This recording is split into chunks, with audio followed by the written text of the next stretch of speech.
did say the go button's not going. Okay, Yeah, now we're live. I'm sorry.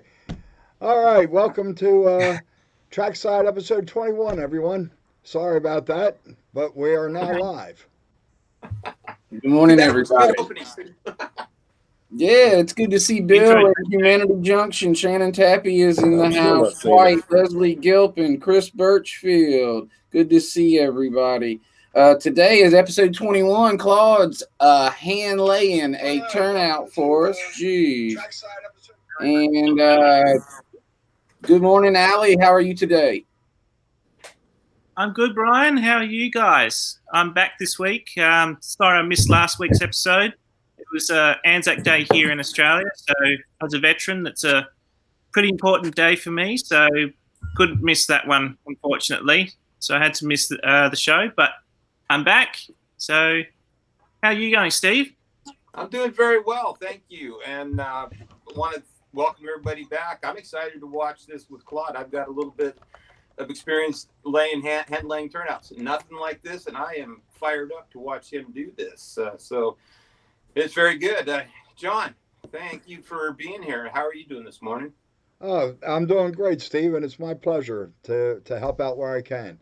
I'm really looking forward to this too. Watching Claude's demonstration should be a lot of fun.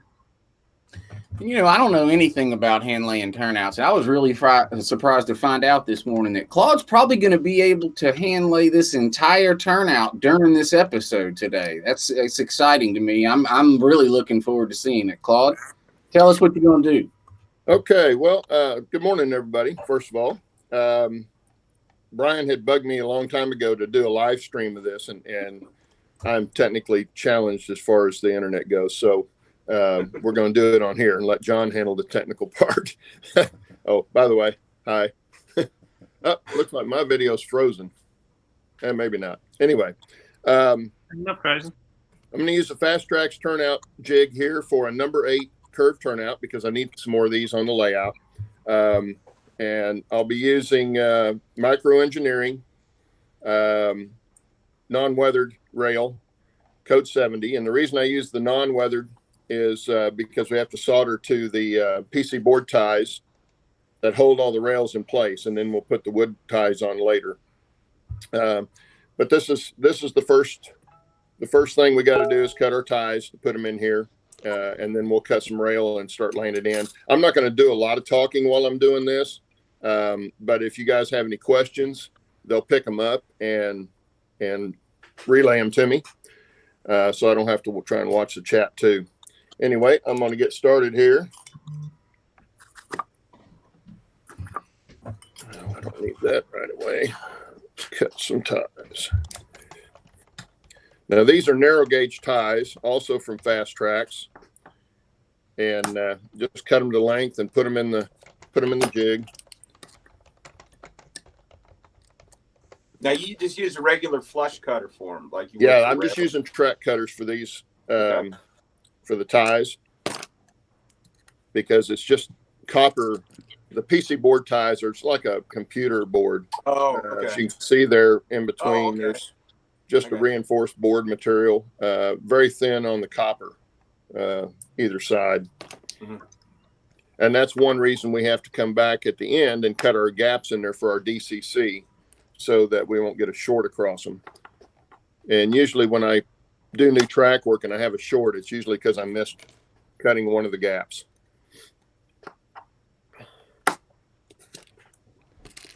Claude, Humanity Junction wants to know if you hand lay your track. I'm hand laying most of it.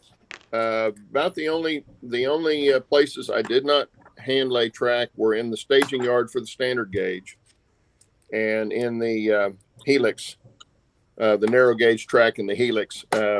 Nobody can see it in there, and it would just win a lot faster being able to use flex track. So I did not hand lay in that area. Claude, how many turnouts have you built like this?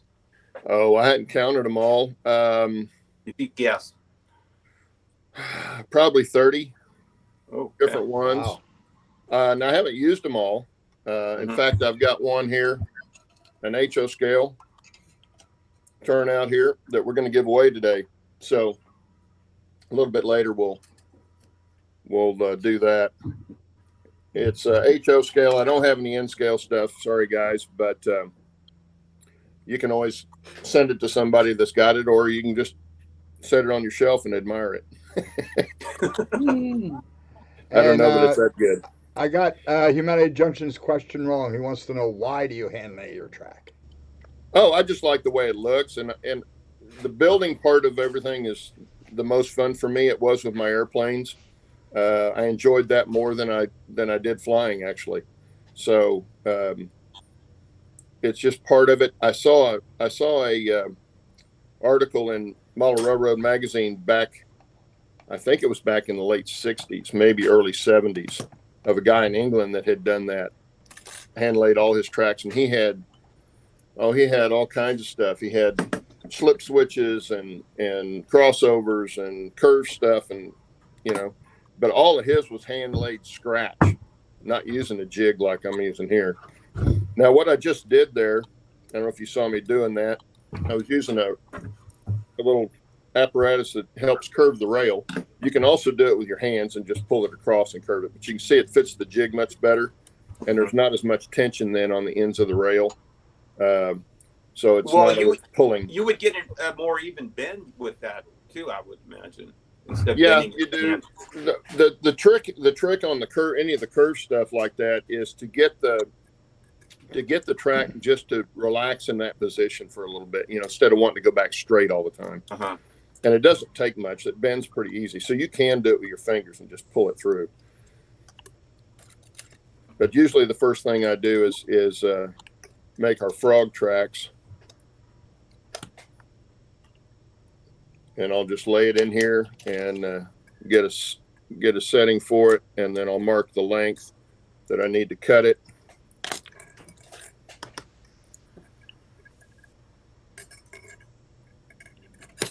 And then I'll get another one and cut it the same length, roughly. It doesn't have to be exact, because depending on where it lays on the layout when I get ready to put it in, as to whether or not, come back here, whether or not those ends are going to be exactly where they need to be anyway. So I don't worry about them too much. But now that I've got them curved, because this frog's going to be curved, I can now put them in the point form tool. This is the point form tool for number 8. And I can do the frogs on one end and the points on the other end. And since this is the frog, I'm going to stick it in the end. What did I do with it? Oh, I put it in backwards. Not good. I cleaned it a while ago, and I put this together backwards. Let me flip that back around. There we go.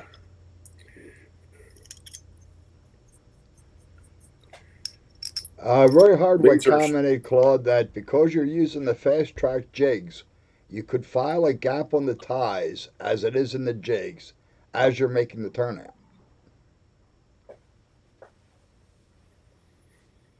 Yes, you could. And that's what they suggest doing, but I do all my gap cutting. And I'm assuming he's talking for the DCC. I do all of that cutting with a Dremel and a thin cutoff wheel. It's just a lot faster and a lot easier. Plus, if I found if I pre-cut them, the gaps in there, sometimes you get solder in it and it closes the gap up. So this is how the rail goes in, and you can see it comes out this side, and you come out to the place you're supposed to, and then you just take a flat mill file, and I'm going to file this off. I don't know if you'll be able to see me do this. Not that exciting, but we're just filing across. I hate filing. Yeah, you just file it until it's flat. It doesn't take much, because believe it or not, that nickel silver rail is pretty soft. Okay, so we got that one. You can see I got it filed there, and we'll pull it back out. And just take the burrs off of the ends, the edges there. And that's going to be that one right there. And then I have to do the one for the other side. And I get it in there. And we do one for each side, and then I'll solder that frog together and set it aside then until we're ready to put it on the ties itself.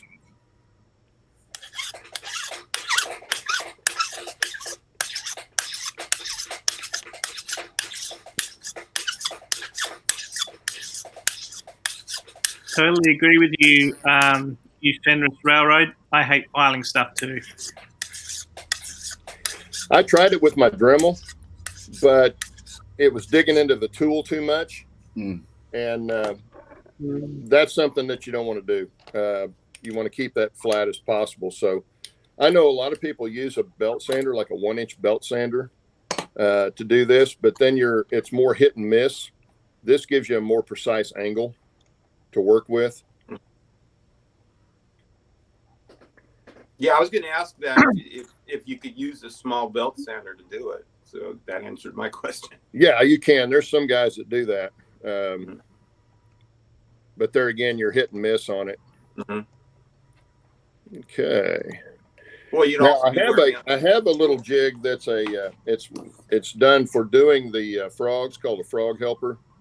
It's not really necessary, but you can see it's got the recessed area here so that your frog is sitting out and you don't get as much of a heat sink on it. I don't always use those, but I'm going to use it today just to show everybody. And well, no, I can't either because this is a number 8 and this one only goes up to 6. So I will have to do it in here. But in that case, I'm going to pull this tie out because I don't want it to solder to the tie yet.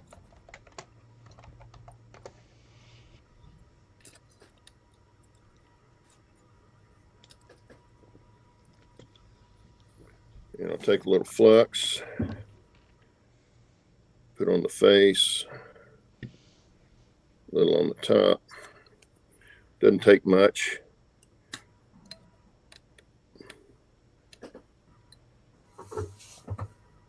You may start a new trend, Claude. People want to build turnouts on the track. Well, this is a fairly easy way to do it. Now, if you don't have a lot of turnouts to build or to put on your layout, it's not cost feasible in my opinion. But I like the building part anyway, so that I factored that in with the cost. So you just kind of have to go with, with what your particular circumstance is. Of course, then we'll heat the top of this. It'll take a little bit longer to heat because it's in the jig.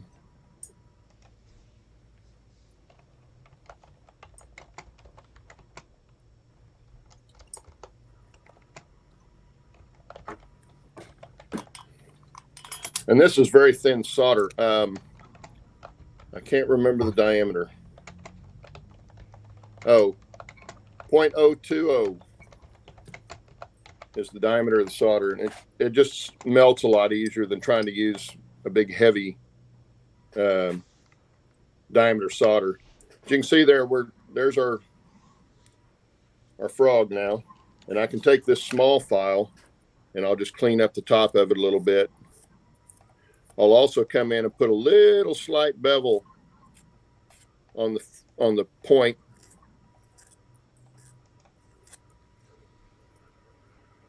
And that'll help with the wheels not trying to pick that point. And we'll set that aside. Fred Wild makes a good point here, saying that flux is a must for good solder joints. And I 100% agree with that, especially tinning wires and things as well. Yeah. The one thing you have to really remember when you use flux, especially an acid flux like I'm using on this, is to clean it real well when you get done, because it'll continue to corrode the rail and your tie if you don't. Okay, now I'm going to start with the the outside stock rail, and I'll lay it in here where I want it. And then I'm going to mark from where the the closure rail comes in, or the point comes in. Here's where the end of it is, right here. Hope you can see that okay. Here's the beginning of it. So that's how long that I'm going to file away the inside web. And I just take my Sharpie and I mark right down there like that. Let me know if you can't see any of these moves, guys. I can move the camera. And then we'll put it in the stockade tool, and this helps me take just the web This is probably the easiest part of it to do with just a belt sander, if you wanted to. But I don't have a 1-inch belt sander. I've got a regular 4-inch belt sander, so it doesn't work very well on there. Claude, Chuck. CDP. Go ahead, Allie. Sorry. Go ahead. You go, John. You go, John. Okay. Chuck over at CDP 1965 wants to know what is the best flux to use. Mm-hmm. Well, just an acid flux.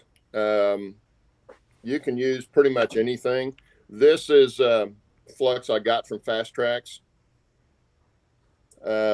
I know it's an acid flux. I couldn't tell you any more about it than that. What's the difference in that and rosin flux? Well, it's a rosin flux doesn't corrode as much. A rosin flux is more for electrical work. That's where I've always seen it. You could use a rosin flux, I suppose, but I like an acid flux if I'm putting two solid pieces together that aren't an actual electrical. Even though this is going to have electric through it, it's not reliant on the solder joint. I got a question for you, Claude, while you're doing that, because while you were saying, and I was looking at the flux that I use that seems to work fine, but it's called WaterFlow 2000. It's a water soluble paste flux, and it says, if I can read it, for non-electrical soldering and sweat fittings. Maybe this isn't the right flux. Well, that would be more for like doing plumbing. That's what the sweat soldering is. So I'm not sure what they've actually got in this particular flux, but I know it's an acid flux. Interesting. I can just tell the way if I don't clean it off, it'll be tarnished the next day. And rosin doesn't usually do that. Usually rosin, that's why they have it for electrical connections and small, like putting decoders in, stuff like that. You definitely want to use a rosin flux and not an acid flux because it'll get in and it'll start corroding your electrical connections. Wow. So the acid flux will make a better solder or a tighter hold. Yeah, I think it etches the metal better for a better bite. Okay. And of course, for plumbing, you'd use an acid flux too. I have used stuff that said it wasn't acid, but it didn't seem to work as well. When I was plumbing, that's, acid solder is much better. I know I'm doing this off camera, but this is kind of boring. This takes the longest part to file. Sounds like it's smoothed out though. Yeah, it takes the longest part to file, and you just file that off. And all you're taking off is the inside web so that when your points close, you can point over, they'll come up tight to it. Flush. Yeah, you want it nice and flush on your closure. So then I can take that and stick it back in my jig, make sure it's where I want it. And now I can start soldering this down to just put a little dab of flux on each one. And I try to do just the outsides of the rails. It will feed under, the solder will feed under if you leave the heat on there long enough. But you also want a lot of solder on the inside of the rail because then it's going to affect your trains. So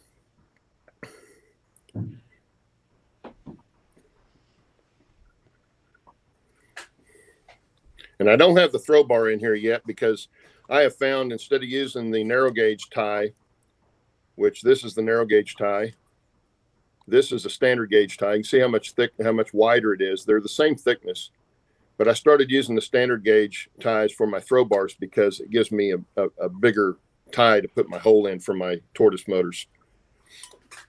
Okay, so now we're ready to do a little soldering here.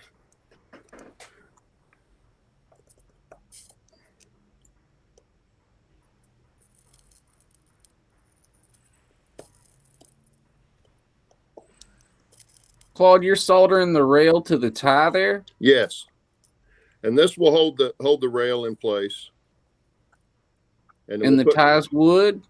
No, tie is a PC board. It's copper on both sides, like a circuit board in a computer.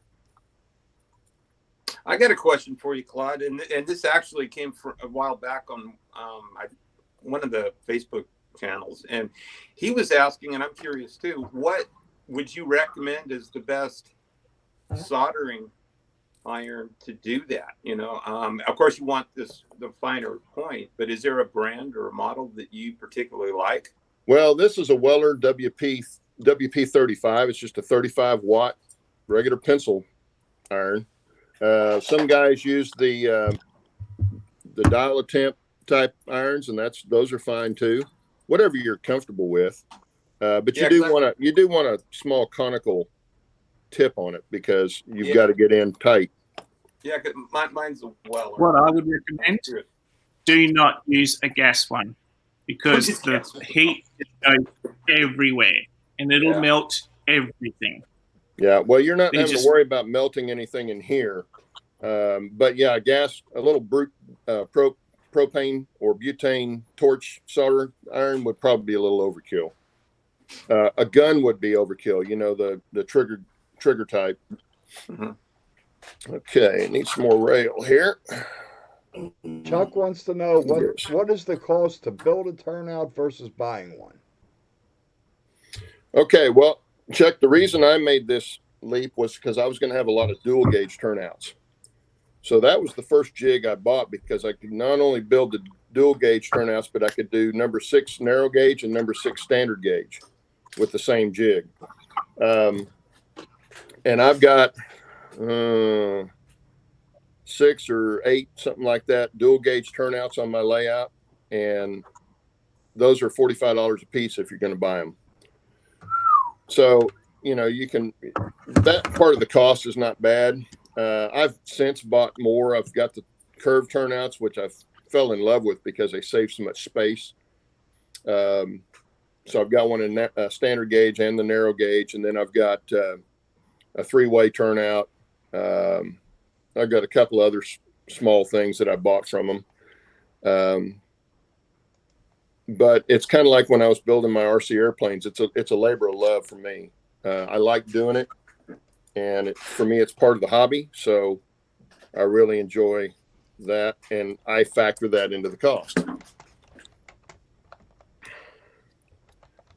How many jigs do you have, Claude? I think you told me once, but I don't remember. Let's see, just off the top of my head, 1, 2, 3, 4, 5.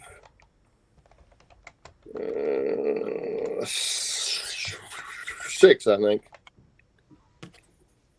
6 total, I believe, is what I've got. Okay, this is going to be the inside. Claude, you said something that made a lot of sense to me when you were talking about the curved turnout saving space. Yes. It kind of seems like they got the curved turnouts get a bad rap. Like I have not had, knock on wood, a ton of trouble with reliability from curved turnouts, and kind of seemed like I was warned away from them real new in the hobby, like they'd be a lot of problems. I haven't had a lot of problems with them, and they do save a lot of space. Yeah, well, it's like anything else in the hobby, you know. If somebody has a problem with it, they'll tell everybody. You know, if they don't have any problem with it, they don't tell that many people. So that's part of that. But, you know, one thing that I learned from another guy online that builds these, he started putting the guardrails on the that's on the wrong way. He started putting guardrails on the inside rail as just before the points, and he said it made a huge difference in how the train picks up the points. Mm-hmm. And so I did that on a couple of mine that I already had installed, and I went back and I put the guardrails on them. See, and I can't do this while I'm talking. Well, yeah, we were talking about that too, and that's prototypical. The real railroads will do that too. Yeah, and it does make a big difference, and I'll do that on this one. Yeah, if they've got a particular problem area, they'll do the same thing. Humanity Junction says he thought the Issue with curved turnouts is that they're not considered prototypical. Oh, okay. Some places they are. That makes sense to me. Yeah. Well, that's not true though, because I've seen them on the narrow gauge. Oh yeah. Oh yeah. I mean, it seems like you would see them in yards and stuff too. I've Yeah. seen them in industries. I can think of 3 that we used to have, so that they are depending on the situation, they'll use it. Yeah, you probably don't normally have them rolling in a main line. No, No, you're not going to have them out on the main, but any place they got to save space, I would think they'd use them. The 2 that I can think of offhand were in Standard Oil, the Chevron refinery plant in Richmond, and their crude oil loading tracks. I think there was 12 of those, and they each held 10 cars. And the turnouts right at the end, the turnouts get those tight, into those loading racks. So yeah, they will use them. And in Perth, when they had the old Bunbury Bridge on the Armdale suburban line, the old Bunbury Bridge was a single track bridge, and I do recall when you came out of Belmont Park Station, where it formed into single track for the bridge, I believe that was a curved turnout as well, and that was on the main line. That, of course, disappeared when they built the new. Now, I'm probably going to butcher the name of this. Bouldin. I think it's an Aboriginal word, but that's the name of the new bridge, and it's a double-track concrete bridge, which replaced the old Bunbury Bridge trestle. Mm-hmm. And, of course, being double-track, that turnout was removed. But definitely know there were curved turnouts. I'm sure that was a curved turnout down there. Claude, I got a question. Have you built any slip switches? No. Okay. No. I had one of those on an old layout I had years ago, and it was a store bought, and I had nothing but trouble with it. Of course, it was an Atlas turnout, Steve. But yeah, I had nothing but trouble. You fired the first shot.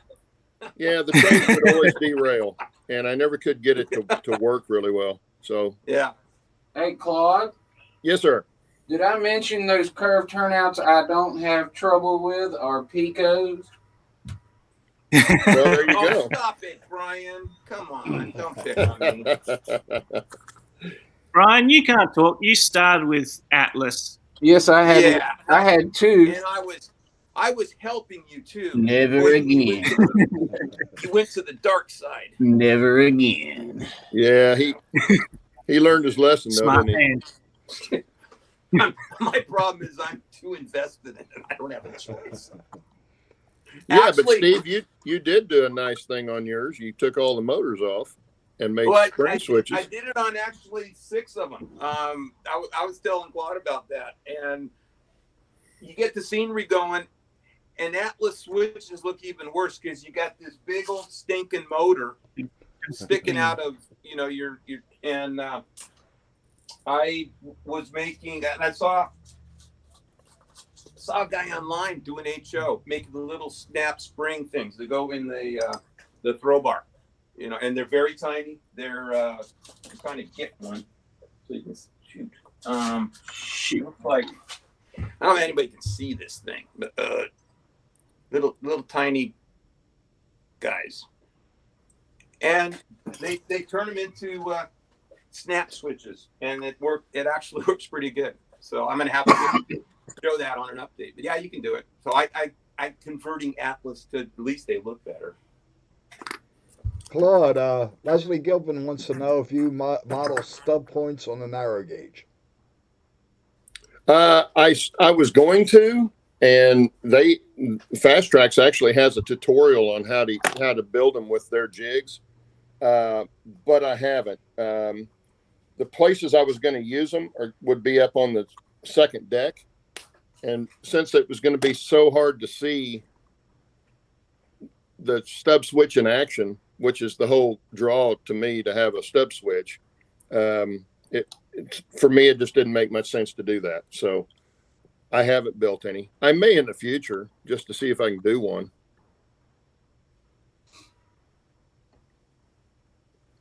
Okay, here I'm going to put the frog in, and you can see where I put the soldering paste back here. I don't want to put it up here because I don't want to get it in the point, and I'll reinforce that from underneath. Once we get the turnout out of the jig, we'll flip it over and reinforce that a little bit. Right here, this joint is actually going to be in the frog part of the electrical connection. We'll make our gap right here, and this side will not. So this tie will actually have to be gapped between these two rails here where I'm putting all this solder. But it still keeps the solder out. But now I'll have to cut all the way through the solder into that board to make sure I get all the way down through the connection. Okay, now I'm ready to put in my closure rails and points. Fred Wild asks, or wants us to explain what a stub switch is. Very good question. Somebody else want to do that while I'm working? Well, I don't know. That's why I said it was very good. Steve knows. I'm trying to remember myself, and offhand, I can't remember. Well, they were used back in the 1800s, 1880s, 1890s. Okay. Yep. Especially on three-way switches, because they could make the rails come off on your three routes without having to have points on them. They don't have points on them. The whole front of the rail coming in, I don't know if you can see this, but this part of the rail would move. Your throw bar would be here, and all your others would be lined up here. And what you would do is just take your lead tracks, and you just move from one to the other. Does that look like it explains it pretty good? I can't see on camera, so. Yeah, but as soon as you said that, it's just the light bulb went off. It's like, they eliminate the points is what they do. Yeah. But you are moving rail. You're just moving both of these rails instead of points back here. Yeah. Actually, Train Mountain's got a couple of them, and they're, in smaller scale, they're not.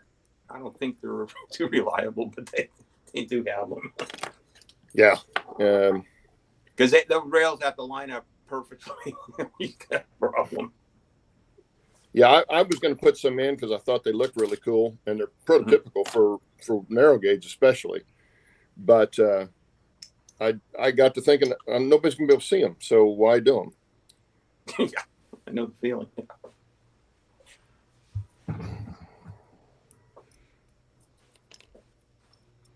Okay, now I'm going to start filing the point down. And when I finish filing the points, then I'll be all done with all the filing as far as in the jigs.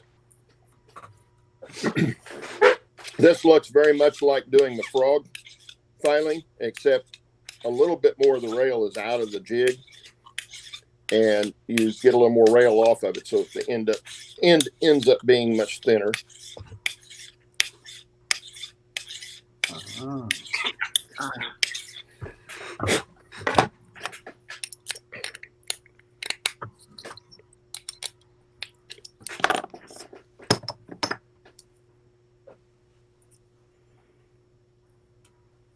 And I have found that it works better for me if I don't get the very end of the point so thin that it's just like paper, because then the top of it tends to bend real easy, and you end up the wheels start picking. So I leave it a little bit thicker, but then I'll come back with the small file, and I'll put a slight bevel on the top, about a 45-degree bevel on there. And that helps the wheels then pick that rail up and that way it doesn't bend the point. So now I'm going to get it in here and measure it. Now this rail I'll bend with my fingers because it's so short. The problem with using the roller deal that I did to bend these other rails is you got to get about that much rail in it before it starts to bend. So this way I can do it mostly with my fingers. And the one thing you got to be careful of is the place where you filed back here. Don't rub that with your fingers. It'll put a nasty little cut on you. But I just want a little bit of bend in this, so it'll come around and stay engaged, because I'm doing solid hinge or solid points versus the hinge points. Hinge points, I would bring closure rails down to here, use a rail joiner to make a hinge, and then the point would just be from there to here, and they more like a commercial turnout. I think the solid ones look better. I think they look more like a prototypical, and so that's Are they why more I decided reliable? to. I don't know. I know on my three-way turnout, I ended up having to put hinges in it to get it to work well. It does work well now, but I did have to modify it some. But when I build the other one, I've got to build another one of those. I will put the hinges in it right then. Okay, here I'm measuring the length of this closure rail. And points. And this little mark right here tells me where I can put a little notch in here to bend that for the guardrail portion of it. So the first thing I'll do is I'll come in here and I'll clip the length. And then I'll come in right here. Can you see this okay? Yep. Mm-hmm. Take the tip of my cutters and make a little V cut. Just like that. You could also use, where did I put it? Well, anyway, I've got a little triangle file here somewhere, and you could do that, but that's just more filing. Now, anytime I clip the rail, I always want to come back in and file the bottom off, because it leaves a little burr on the bottom of your cut there. So now I'm going to take this, you can see where it lines up here, and I'm going to bend this ever so slightly with my fingers. Bends pretty easy. See, I went too far, so I need to come back just a little bit. And that's my closure. Now I'm going to put a file on this side. I'll use the bigger file because it goes a little faster. Again, I'm going to put a 45 bevel on that.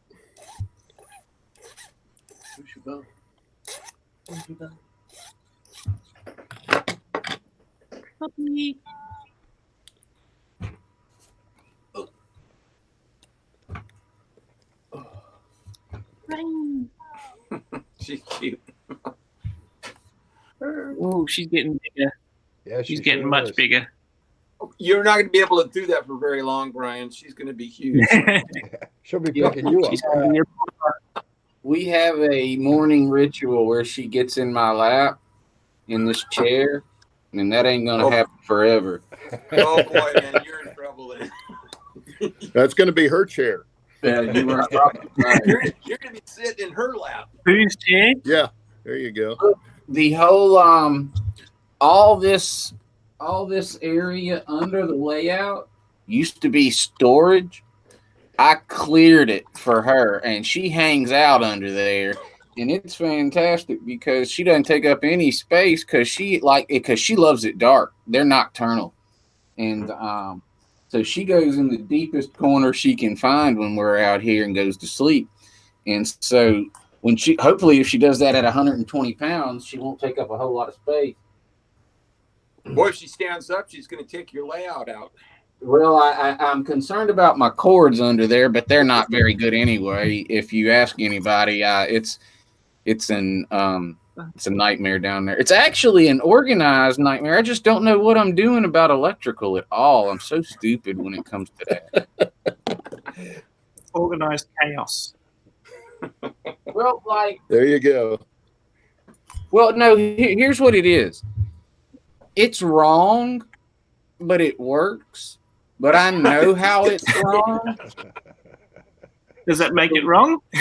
Yeah. When I go DCC++, basically all I'm going to do is just take and mark all the wires and redrop them down, and label them, and then go from there. Because I claimed out after I had 2 Atlas turnouts, I claimed I was not going to have a turnout on my layout at all. And now I have 10, and I got 4 on the way. And so I'm going to have to figure out how to control those guys. So what you're saying is you're disease ridden now, right? Yeah, I'm in trouble.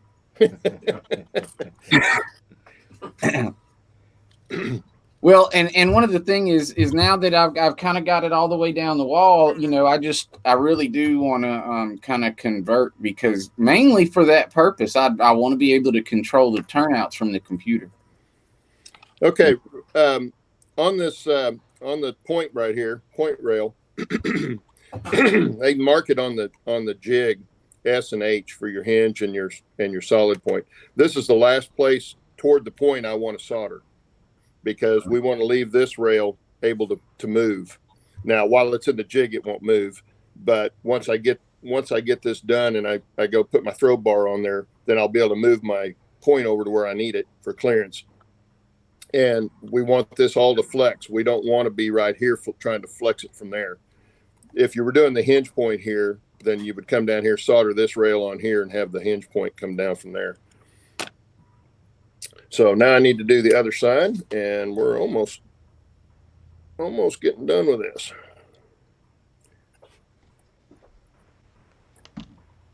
And this does have a spot on your layout, Claude? Yes, this will definitely have a spot going into one of the probably into the town. Don't know how to explain it on the distance without being up there and showing you. But on one of the towns coming in out of the corner, that lets me get into the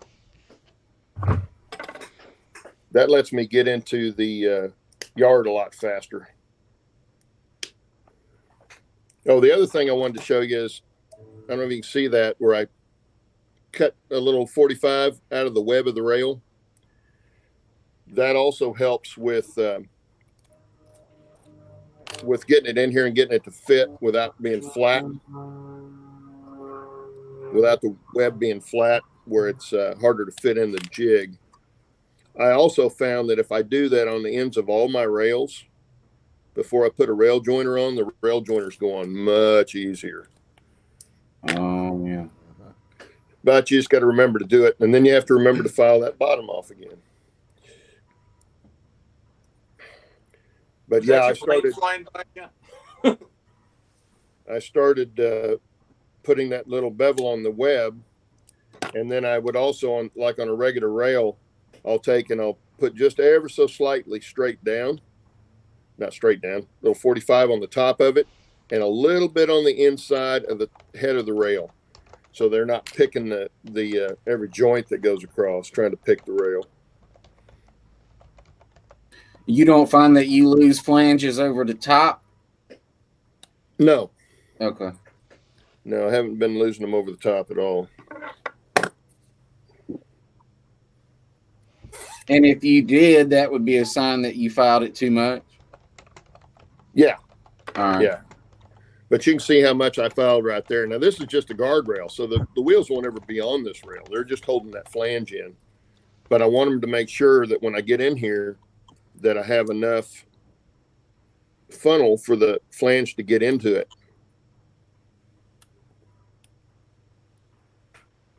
And that's cool. Now, Claude, I got a question. When you're building this, are you totally reliant on the jig for the gauge, or when you're done, do you check it with a track gauge? Do you check it with a track gauge? Yeah, I've had some that I had to go back and desolder and push the rail one way or the other a little bit. I think that's more in the equipment than it is in this. Or the other thing is, sometimes you have to be careful too to get the rails to lay flat, especially on these curved. Now on the straighter ones, they usually lay pretty flat, but you'll see me sometimes as I'm soldering, I'll push my finger up to make sure I'm pushing it all the way down so that they're laying flat in there. The rails that are the hardest to get to lay flat are the guardrails. You can see the length of the guardrail here on each side is about that long. I've actually gone to putting a little bit longer guardrail in so that it picks those flanges up a little quicker than than the short ones do. It seems to work a little better, and on some of the turnouts, it just looks a lot better. So I started doing that, along with the guardrail I'll put out here. Mm-hmm. I'm marking this just to keep it. So if I don't see that marker on the rail when I stick it in the jig, then I know I've got it in backwards. Because it is aggravating to do this and then stick it in there without thinking and realize you filed the wrong side of the point. They don't work very well that way. No. But this will be the last one I have to file heavily.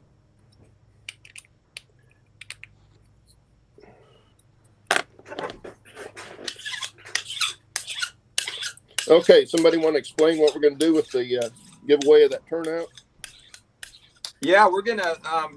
Claude's got a really nice HO turnout that we're gonna give away this morning, and the way the contest is going to work, you're gonna have to guess how many ties are on that turnout, not counting the circuit board ones. Right. So it's No, counts the circuit board ties, but not the throw bar tie. The throw bar. Oh, not the throw bar. Okay. Or the long ties around the throw bar. Just the short ties, regular ties on there. But it does count the PC board ties, so you can count those right here. Okay. There. But anyway, yeah, I'm going to do that, and you're going to guess how many, but you only guess once. One guess per person. In Australia, they're called sleepers. For those sleepers. We're not counting Why do you sleepers. call them sleepers? Why sleepers? Man? I've heard that before. But yeah, we're going to give that away. So what Steve's saying, everybody, is Claude has handmade an HO scale. What kind of turnout is it? It's right-hand turnout, Claude? It's a right-hand standard gauge HO turnout. All right, Claude handmade this turnout, everybody, and we're going to give it away to somebody in the stream right now. All right, right now, right? Yeah, if you want to do it right now. All right, so what we're going to do is Claude's going to flash this bad boy up here in a minute. We're counting all the ties but the sleepers. If you're in the live stream right now, you get one guess as to how many ties are in the hand-laid right-hand turnout. If you are the closest to the amount of ties, you get the turnout. I don't know what we're going to do in the event of a tie, but we'll figure it out. Yeah, you have to lower it, Claude. We can't see it. Okay, here we go. Well, I haven't put it in front of you yet. Oh, so you're going to get a here it goes. Count fast. A glimpse of the turnout. That's all you get. Blurry. And you get one guess. Okay, let me go a little bit slower. Guess. And the turnout is yours if you're the closest. And I guess if we tie, if you get first, you'll win. Okay, count them up. One guess per person. One guess per person. Free HO scale hand-laid turnout. Custom built. The prizes we can win from attending Trackside on the Back on Track channel. There you go. On top of the education. Yeah. You still only got 31 watching. It's a strong 31, Allie. We did have a question earlier from Humanity Junction, I believe, asking if there's any updates on the traveling boxcar. Yes, there are. When Shannon gets back, we will be pressing forward with that. We're looking at Shannon to be returning. If he's in chat, he might be able to give you more info on that, but we're looking at him returning to be back involved in the show in just a couple weeks. And when that happens, I think we'll be pressing forward with the traveling boxcar. If somebody else has talked to Shannon and has more info, y'all can correct me, but that's what I have so far on that. Yeah, that's the same info I've got, Brian. Okay. But yeah, we're looking at a couple weeks before we get that started, but it is definitely underway. It was a fantastic idea, and we're looking forward to doing it. Well, same way with the locomotive, too. We're going to be doing that, too. They'll get what you doing now, Claude? Shannon says that he's got the HO scale boxcar, and he needs to get it painted and prepped. All right. Thank you, Shannon. Now, what'd you ask me, Brian? What are you doing right this second over there? I'm watching. I'm putting in the second point, closure rail. Closure rail and point rail, it's all the same rail. And once I get this put in, I'll be pulling it out of the jig, and I'll put the guardrails on. Yep, that one we don't want to do. Okay. Claude, what are you doing in regard to preparing for electrical connections and stuff? I don't do anything here at the bench. Okay. I'll cut all the gaps and stuff here in a minute. All right. I like to do those with the Dremel. They show you on the Fast Track site to gap all of these ahead of time, and I've done that before, but you don't really have to do it that way, I have found. Okay, next we're going to put in the throw bar next. I'm going to lay it right here. Move this jig out. Wow, that looks good. Now, if I was going to use the narrow gauge tie for that, I would have left it in the jig and put it in there. But I'm not. I'm going to use this little bit wider standard gauge jig and take a little spacer here.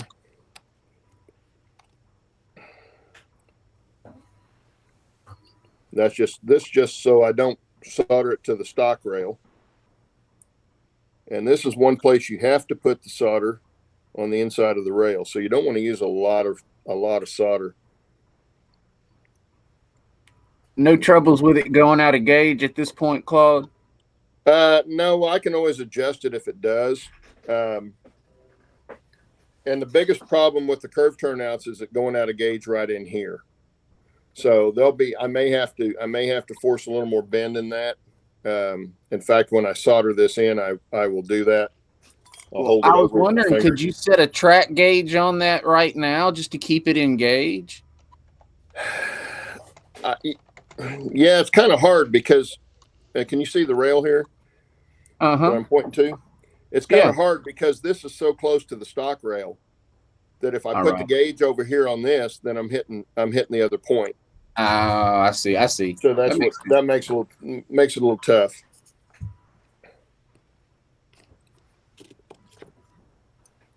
Because that's what I've been doing when I have to remove more than a tire to, like in a bend on the flex, is I've been leaving the track gauge on it where the ties are missing.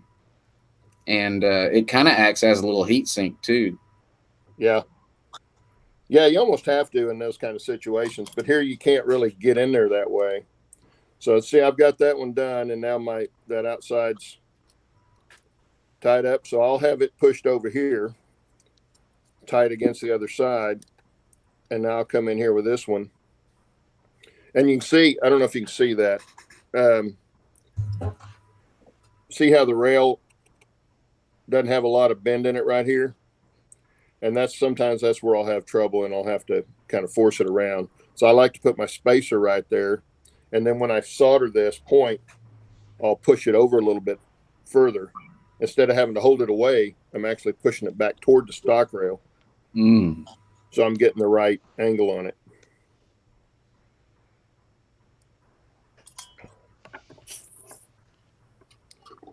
Yeah, solder go. Come here, solder. There we go.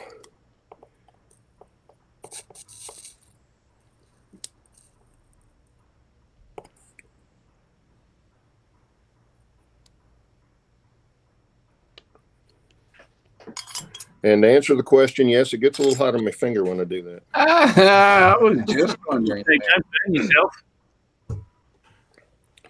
Okay. So now we got the points on.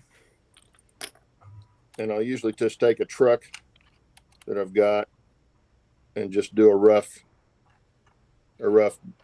feel on it. So I can feel it with my fingers when I do it this way. And then I'll push it back the other way, make sure I'm not picking the point with it. Now I'll put the guardrails on.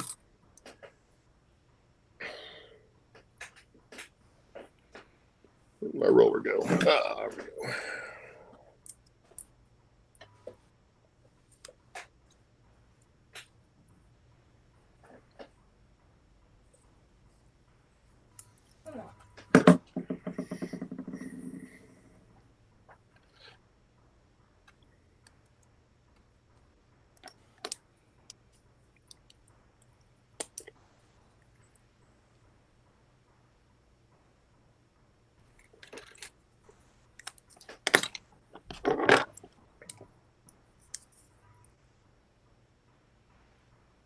feel like I'm watching surgery.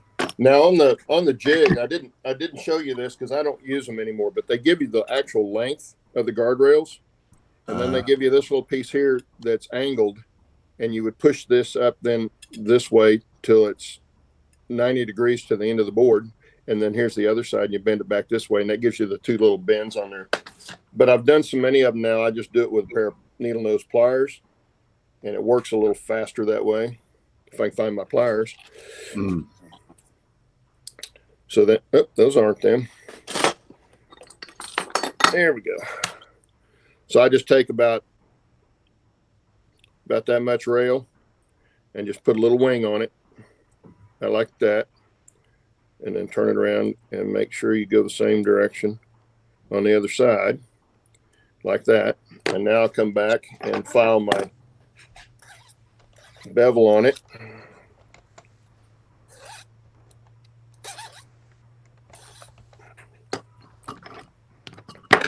And also cut my webs off there.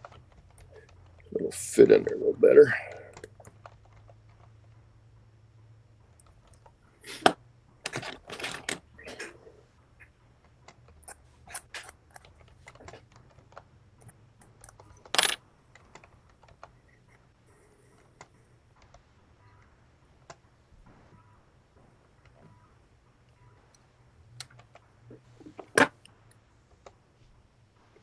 Now, the thing I've found that I have to adjust the most are the guardrails, because you want them as tight as you can get them without actually pinching the flanges on the wheels.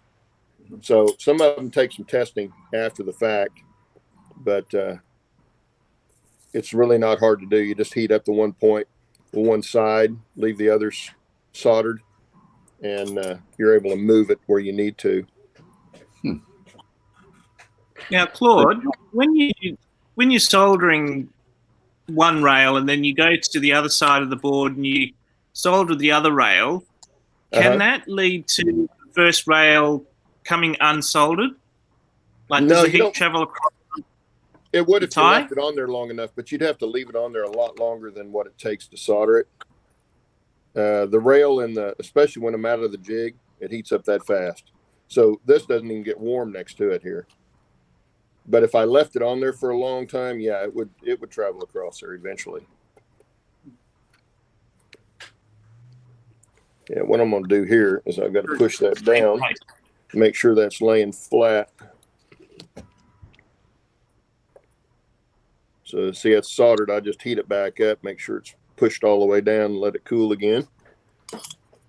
And there's the first guardrail. And then I'll just do that over here, and then I'll make one more for out here on the point on this particular turnout. How often do you burn yourself doing that? Me being a klutz, I would probably be burning my fingers all the time. I've only burnt myself once with this particular soldering iron. The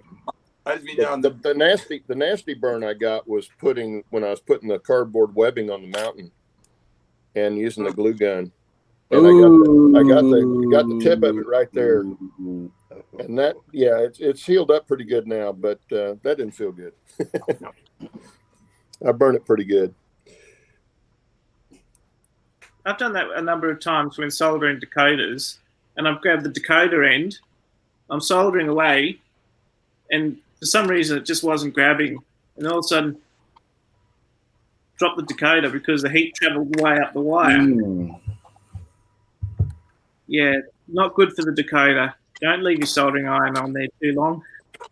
No, especially on decoder wires, because those wires are not very big gauge. And no, that's why you'll end up burning the wire right in two.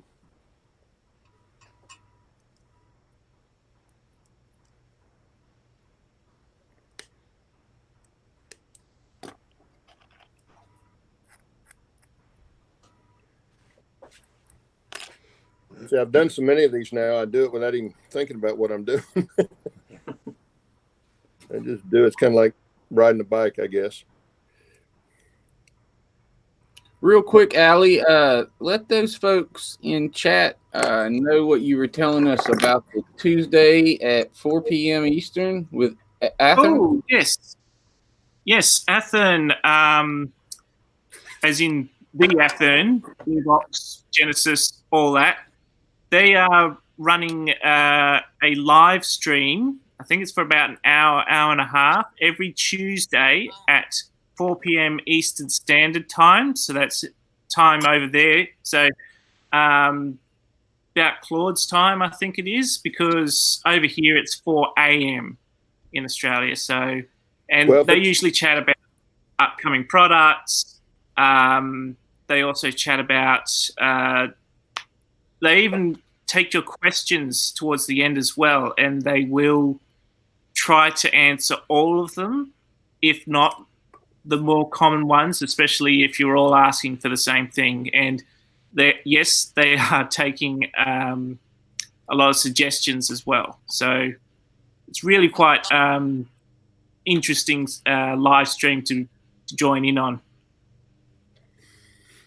And, where's Brian gone? Do not know. Yeah, I'm Central Time, so it would be closer to John's time. John's in the Eastern. Yeah, John, 4 p.m. is right. Eastern. Yeah, it's here.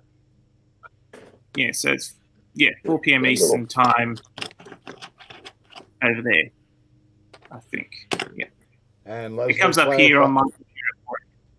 And Leslie clarified Sorry, John? that's 9 p.m. UK time. There you go.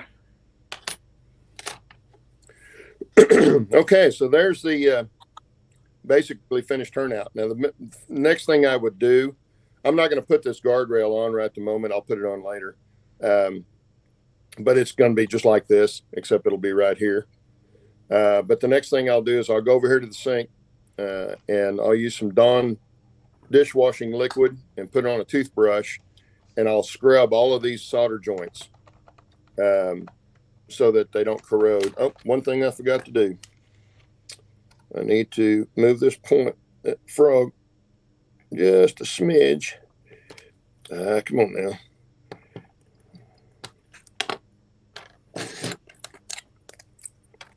Sometimes that happens on these curve turnouts where the frog wants to sit too far to one side because of the tension in the rail. That's kind of what I was talking about with curving them first. Get that in there. Let's see. That's Eastern Standard Time, not Eastern Daylight Saving Time, John. I'm sorry? EST, not EDT. EDT, we're on daylight time now. Are you? Yep. Oh, okay.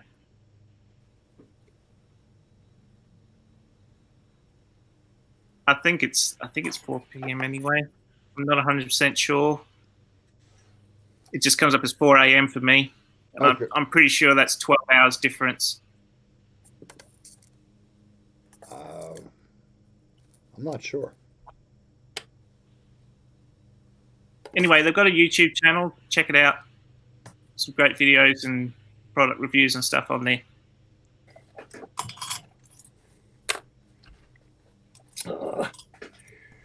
See, and you got to see me do a boo-boo there. I moved that guardrail too far. Bend that back. I guess the beauty of solder is you can always fix it. Yeah, I'll just unsolder it right here and use my pliers and push it back over where it needs to be. Right there. Stay there. Get some more solder on it.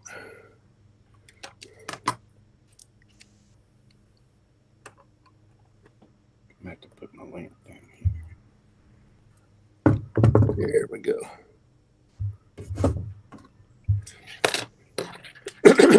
Alrighty, now I'll test it with the truck that I've got here and see what it feels like to my hand.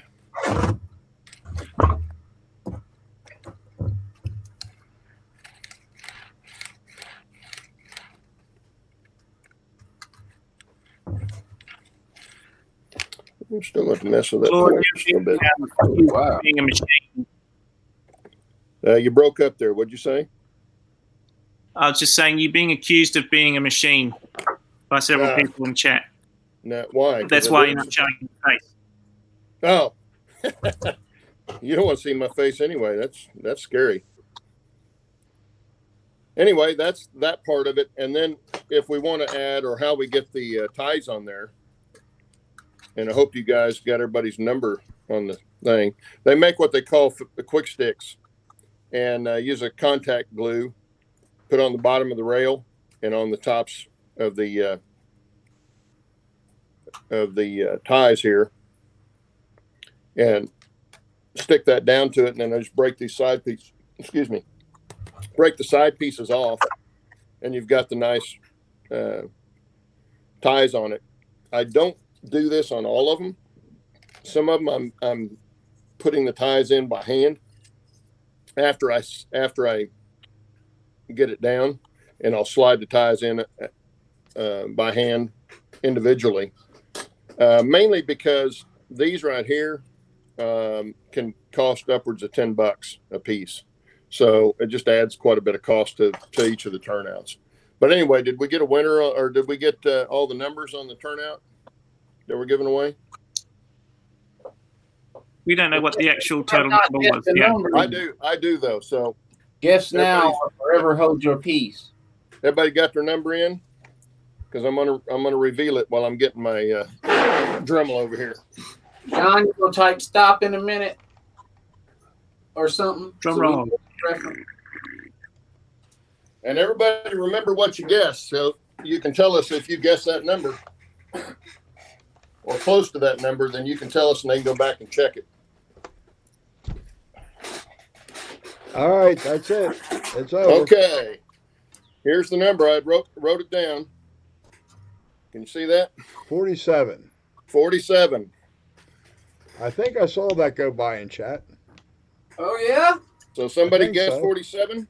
I think so. Let's Okay. go back through chat. Well, here's the way I cut the gaps now. Is I'll just turn the Dremel on low speed with a thin cutoff wheel, and you have to be careful because otherwise you'll go right through them. But I go slow speed, and then I'll cut the ties that I need to. I'll put the gaps in them that I need.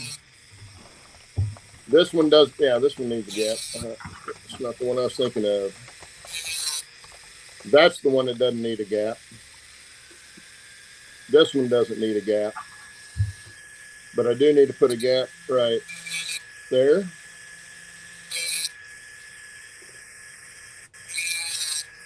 There we go. This gap.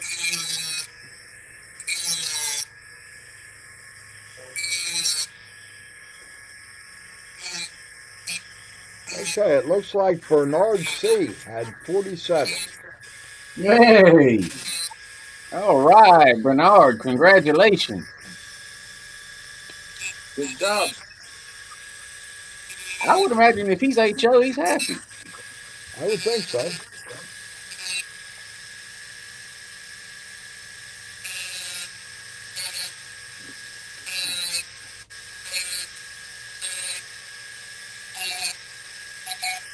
On the throw bar, I put 2 grooves, one close to each point. That way, if I end up putting my turnout motor directly under here, I can put my hole for my throw bar or throw wire right in between those two, so I know I won't get a short from that.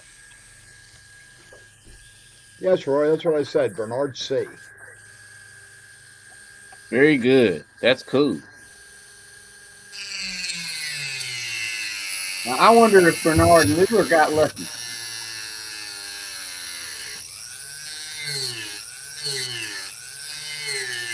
I was going to guess 55, but it was just going to be a guess.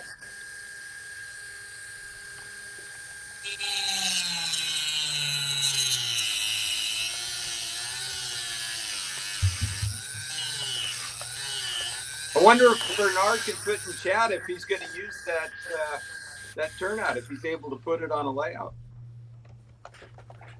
Curious. Would be nice to see it installed. Yeah, I was just curious. You could do it on a diorama too if you weren't, even if you weren't Yeah. HO. Uh-oh. So anyway, there's the curved turnout with the gaps cut. Mhm. And now she's DCC ready. And of course, I'd solder the leads on them after the fact. I know a lot of guys like to put them underneath, but I'm not that picky. I find if I put them up on the side and once the rail's painted, you can't see them anyway. Mhm. Anyway, that's what that would look like. And for Bernard, you can, let's see, one of you can type my email into the chat. Well, I just put the Back on Track moderator's email in there. Oh, okay, that'll work too. They can just shoot his address to that, and we can get it off of there, and I'll get it out to him. And he is still in chat, and he said, "Wow, that is so cool, guys."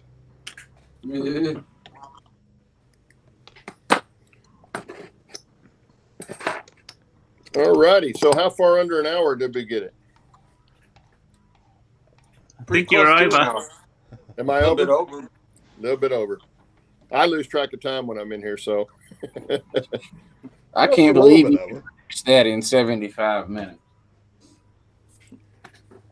That's pretty cool. But anyway, and then you Very can paint easy. it. You can paint it after you put it in or before you put it in, whatever. But the other nice thing about building your own is you can make these rails, the rails coming off of the turnout, as long as you want to make them. Mm-hmm. And I've actually even taken some of the number 6s and added them together and built a ladder where I can put the points down close to the frog on the one before it. So I can put the points down in here and get a nice tight yard ladder that way. Anyway, Roy Hardwick mentioned that Distro builds and sells fast track turnouts in any code and HO or N scale. Who's that, John? Bruce Giroux. Oh, cool. yep. Someone was saying in here earlier that they do them in NN3 as well. I was like, Wow. Yeah. Yeah, I think Bruce Giroux, and he the one that did Sparky's? Yeah, he did Vinny's. Or Vinny's, I mean, not Sparky's, Vinny's. And the guy I got mine from was Jamestown Trains, special track work. He does it also. I'm sure there's some others out there that do it. I don't know that I make them well enough to sell them, but I'll sure give one away. But anyway, that's the one that'll be going out. Well, Norman Rose said, "Nice work, Claude. Very impressive, and thank you." Well, thank you, Norman. So Thanks for Claude, watching, guys. Claude, minus your jigs and everything, once you purchased everything and you have all your tools and everything you need, Mhm. what is your actual probably cost for the turnout itself to produce it? Like I said, minus your equipment. Okay, I mean, so the products. you're talking about the ties. Yeah, the ties and the rail and The the ties and the rail materials. are minor. I get a little. I forgot how many ties are in there. 40 or something like that, and those are about $6-8 somewhere in there for a bunch of them. So you can do probably 2-3 turnouts with the number of PC board ties that you get, and then the rail. That's going to depend on how long a turnout you got, how big a turnout you got. But I didn't use 2 full pieces. In fact, I don't think I used a piece and a half. So about 4.5 feet, not even 4.5 feet of rail in here on this. It doesn't look like it's that much, but this is about, it's about 16 inches long. mm-hmm. You know, so you basically have 4 rails going 16 inches long. So whatever the rail's going to cost you. I've never broken it down, so it's hard for me to say. If I put it on really, if I next put it on to nothing. yeah, if I put it on the ties like this and use the quick sticks, that ups it quite a bit, Yeah. because those are about $10 a piece. Okay. So I don't always do that. I have bought some of them, but and they look really nice, but they're kind of a pain to glue down. And so I haven't done it to all of them. But then the track ties that I use, you know, I've bought so many of those, and I got them all on eBay. The separate ties that I'm spiking the rail with. And so there's minimal cost there. I would say they're probably, you might have $5-6 in a turnout. Wow, that's cool. Not counting the jigs and stuff. Well, sure. Fred Wild said that if you're using the quick sticks, it's about $15 a turnout. Yeah, because there you go. It's about so $5 for the turnout, and it's $10 for the quick sticks. They do look nice, but you know, if you're careful, you can do them with regular ties too, and just glue them in. I glue them in after the turnout's down, and I'll put glue on each tie and just slide them under where I want them. Right. Use wood glue, and it glues down to the cork just fine that way. So you can do it that way too. Gives you the option to change the spacing of the ties as well. Yeah, you can. And then if you've got, well, like here, you see where they came off, and they've got individuals started going to the individual right here from the long ones that they had here. But you could do that way back here if you wanted to, and not have to have as many long ties. And however you want to do them, if you're doing them piecemeal like that. And of course, if you're buying your turnouts, they are what they are. They're already built, so they're very hard to modify. Very hard to modify, Steve. You know, store-bought turnouts. Yeah, and get them to work really well. That's the trick. But if you take your time doing these, they come out really nice, and I think they look really good. They look better than a store-bought turnout. Yeah. By far. Norman wants to know how much you'd charge For building them. I guess He can't afford me. There again, Norman, I have offered to build some for some people. In fact, I offered to build Steve some if he wanted to buy the jig, and it was just cost prohibitive even to do that for him. So, but the other guy I offered to do it for was Nate with Iron Horse Hobbies, Tygon Valley Railroad. I don't know if Nate's in the chat today or not, but I've offered to do some for him too, but for other reasons. So, Yeah. But anyway, no, I don't do them. Other than that, I don't do them for anybody. If you asked me to build one or two, yeah, I'd consider doing that, and I wouldn't charge you, But I'm not in it to make money. I would assume, Claude, there might be some situations where you could build something that somebody would have trouble finding, right? Yeah, probably. Well, Claude, that's what we were talking about, this double crossover. That was the whole thing. I was going to have you build me a double crossover, and it just wasn't. Well, the double crossover jig was outrageously expensive. In fact, they didn't even have one, I don't think, in N scale. No, you were going to have to custom do it. We were going to have to try and build it besides, and I don't know that I'm good enough, especially in N scale, to do that. Yeah, I don't mind trying something on mine, because if it doesn't work, I'm the only one that's going to be disappointed. But I hate doing it for somebody else and then being disappointed in it. I wonder if somebody like myself, who 80% of the turnouts they use is one type, if it would be beneficial maybe for me to get one jig, and then buy the other 20% of the turnouts.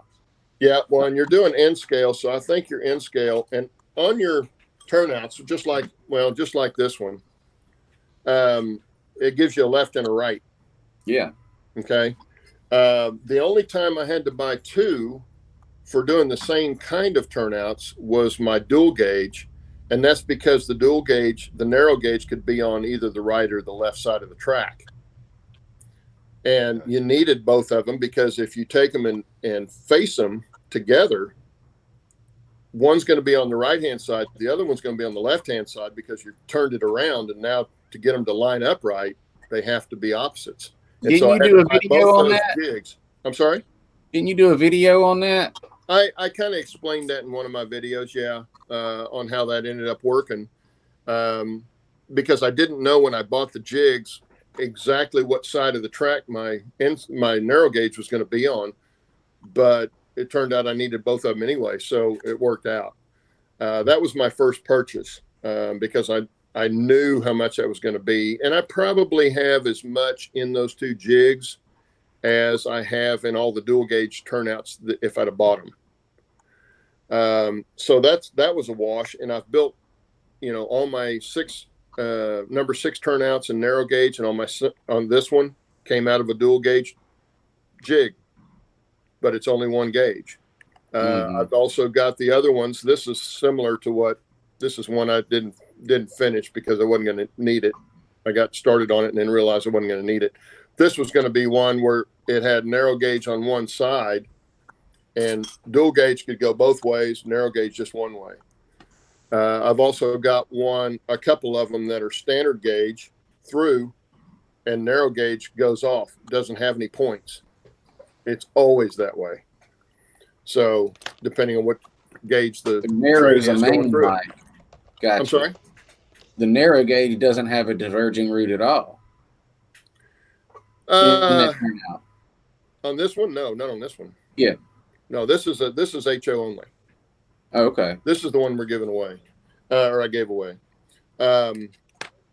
It doesn't. And all those that I've built are up there on the layout, so I can't really show them to you here. But I did. If you go back on that video that I did show them, I do explain them and show some of those that I built like that. Yeah, I remember. But those you can't find commercially unless you get it from somebody that builds them, because they're just not available. They don't manufacture those.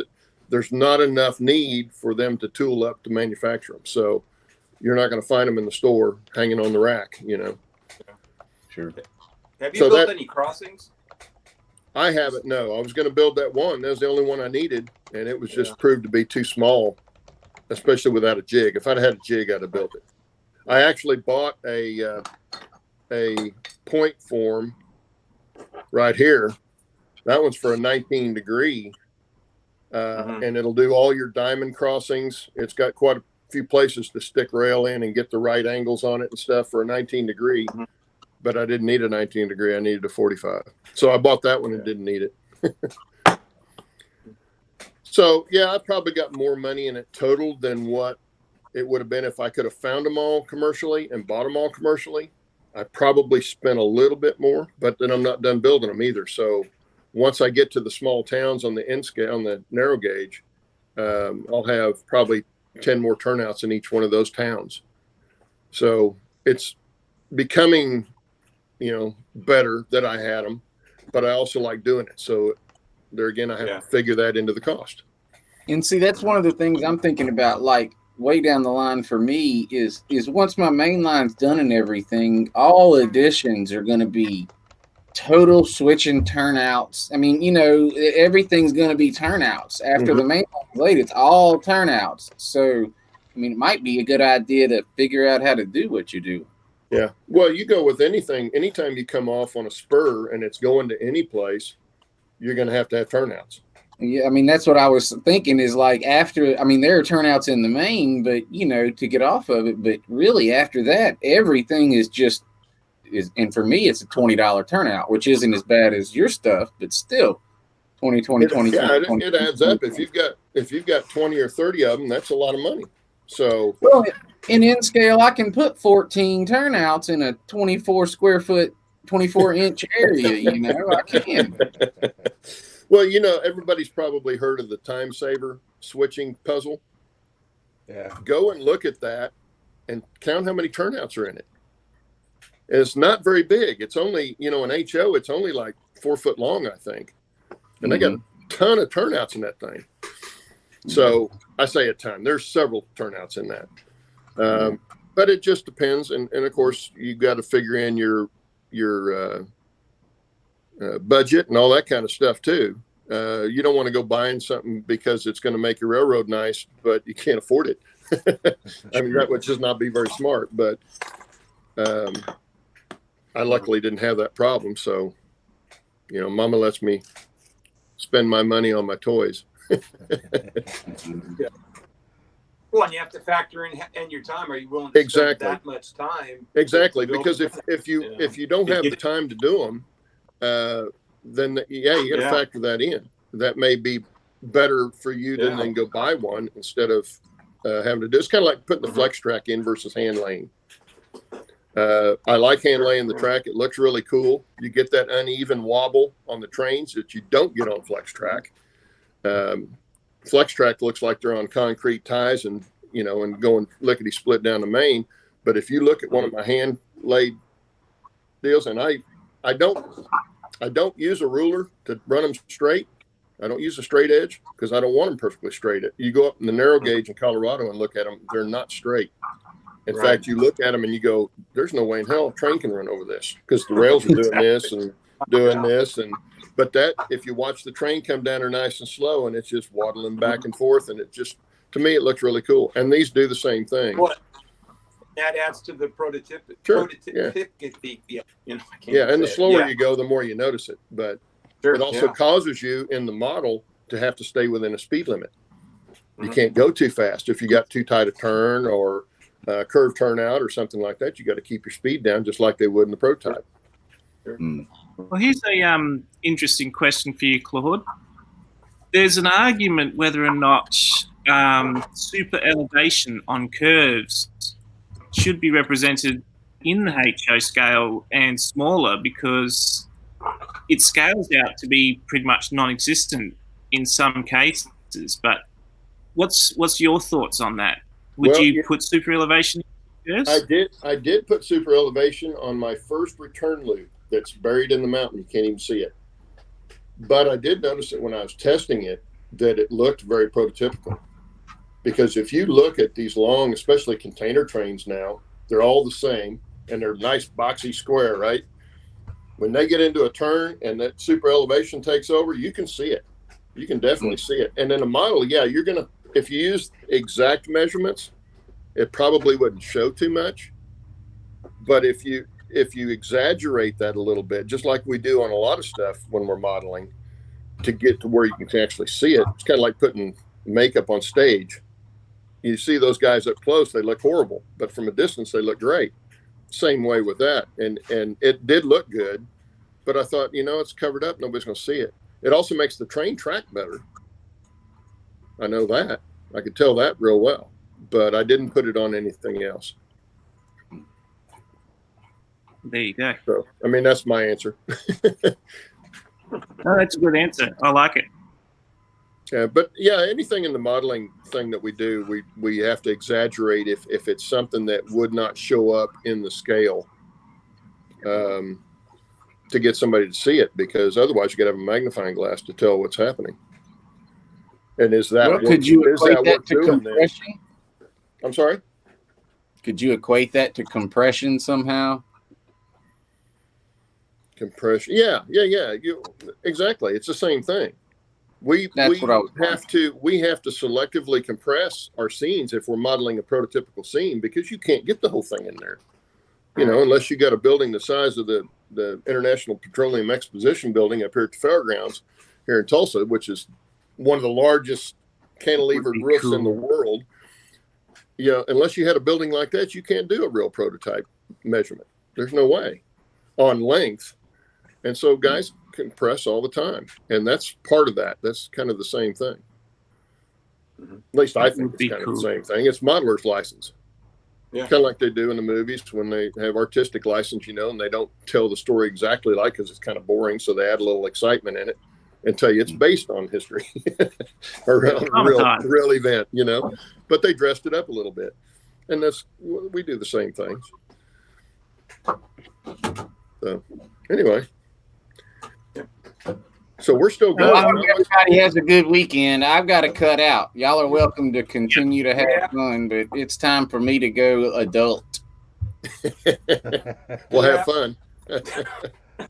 I want to thank everybody for coming today. Congratulations to Bernard. Thank you so much for showing this, Claude, to me. I've always wanted to see it. And I am, I have a dangerous sense of interest now. So I'm really scared, it is kind of fun to do, but there again, you got to have the time to do it, and you have a little bit of patience. There's a learning curve, but I'm thinking for those like yard type ladder situations that it really might be something to look into for down the road. 5 years from now for me or something probably, but definitely. And I would point people that if they think they're interested in it, go to the Fast Tracks website, and he's got videos that you can watch on building them that are probably much better than what I did here. In fact, I know they're much better than what I did here. And he explains each step, and he splits the videos up in each step also.